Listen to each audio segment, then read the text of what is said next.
So, good day sa ating lahat. Meron tayo ditong CKP simulator. Complete na to. Meron na siyang pan-testing ng ECG and input-output ng ECU. And then may FI tester na siya. At yung para sa fuel pump. Yan, meron na siyang fuel pump IC tester.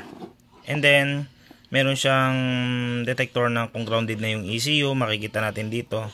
So yun guys, abangan nyo yung video nito. So ito for shipping na to. So binidyo ko lang muna para makita nyo na good siya. Ayan siya. Pagka kabilang switch, ito yung naka-off to. Ito naman yung mga gagana. Pero pag nakaganyan, ito naman yung gagana.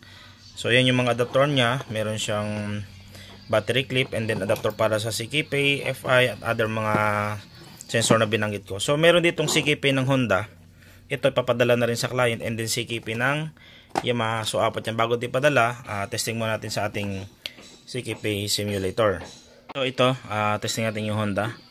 So meron tayo ditong kasamang adapter niyan. Pag binili nyo, may kasamang adapter yan na universal.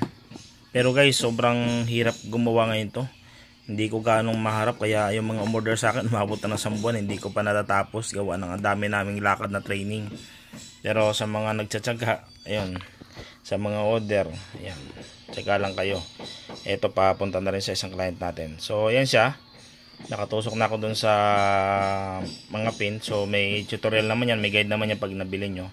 So para matesting natin kung yung Honda na to na CKP, bago hindi padala sa client kung good or hindi, off lang natin dito. Ayan, so naka set na siya dun sa, ayan, sa baba. And then pag umilaw yan, lahat ng pin, ibig sabihin yung CKP na yan good. Ngayon, testingin natin kung nagpa-function ba siya ng maayos. So ito, pag minagnet mo dito, hindi siya katulad ng Yamaha na namamatay. Ayan o.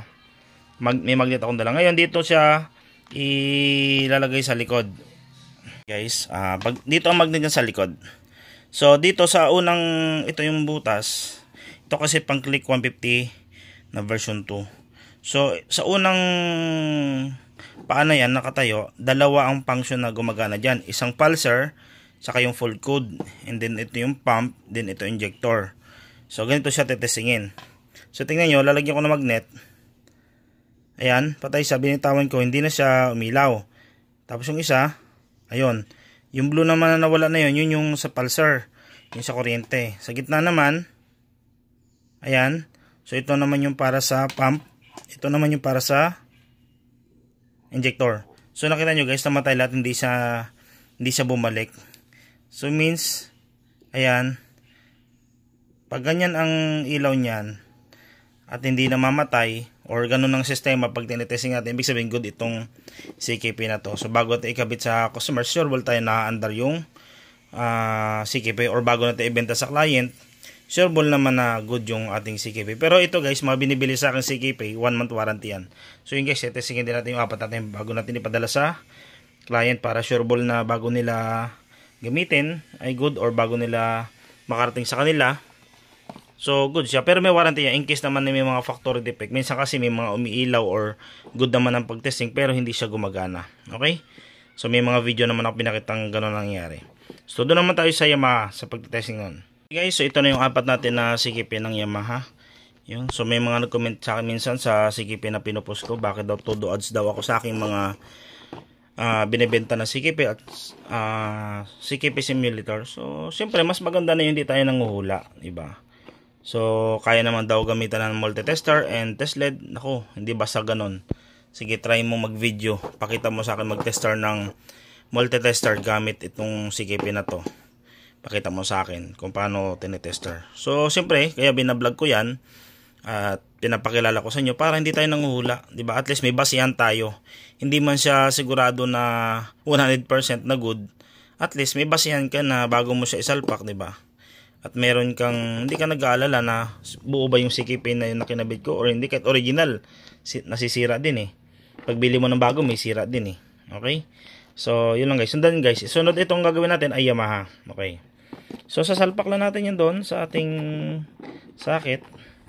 And then off natin. Ayan. So ganun din tulad ng mga vlog ko. Dapat ito walang ilaw pag natin pag Yamaha. And then pag nilagay natin ng magnet saka sa ilaw. Ayan. Pag bitaw natin patay. Ganon. Ayan. So, means good itong CKP na to na isa. Okay. Doon naman tayo sa isang CKP. Ayan. Okay. So, sabi nila kahit umiilaw ay good daw yan. Hindi yan totoo. Original talaga niya. Wala talagang ilaw yan. Hindi grounded yan. Pag umiilaw agad yan, ibig sabihin grounded yan.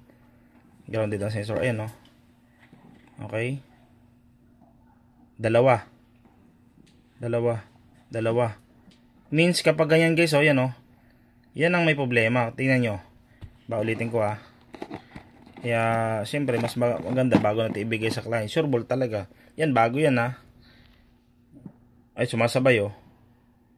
Ibig sabihin, grounded yung mismo CKP. So, ito, guys, hindi to ibigay sa client. Ayan. Diba nakita nyo? Bagong-bago yan. Aftermarket lang yan, pero same din ng ano yan, quality ng original. Ito naman, ito may ilaw. Ito dalawa. So nagsabay-sabay na. Possible baka itong wire ko nagdikit. Oo nga, dito nga. Ito nga guys, oh. Kaya pala, ayan, oh, yung mga wire na to. Sorry, kaya pala kala ko sira. Testing ulit natin. Ayun. Okay, kala ko sira. Opo. Ayan. Nagdikit-dikit pala tong isang linya. CKP din kasi na universal.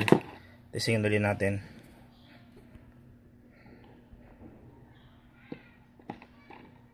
Ayan, okay. Kala ko sira. Sorry. Diba? At least nakikita natin yung response ng bawat sensor. May isa lang dyan na sumabit. Sigurado yan. Magkakaproblema kayo sa motor. Magkakaroon ng error 12 or P0335. So, titirik. Tapos pag in-on-off, andar, lalabas yung error 12 o P0335. Ulit-ulit lang yun.